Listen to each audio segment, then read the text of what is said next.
कर्नाटक सरकारकडून खासगी कंपन्यात स्थानिकांना 100% आरक्षण। खासगी कंपन्यांमधील क आणि ड वर्गाच्या पदांसाठी 100% आरक्षण। खासगी उद्योग, कारखाने, इतर आस्थापनात स्थानिकांना प्राधान्य देण्यात येणार आहे। उल्लंघन झाल्यास कंपन्या 10,000 ते 25,000 रुपयांचा दंड भरावा लागेल। इच्छुक उमेदवारांकडे कन्नड भाषा येत असल्याचं प्रमाणपत्र आवश्यक आहे।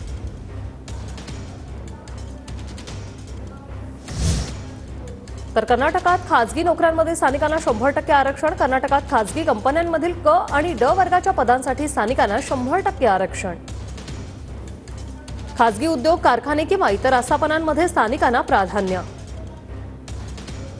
उल्लंघन झाल्यास कंपन्यांना 10 ते 25,000 रुपये दंड भरूनही उल्लंघन केल्यास दर दिवशी 100 रुपये दंड भरण्याची तरतूद।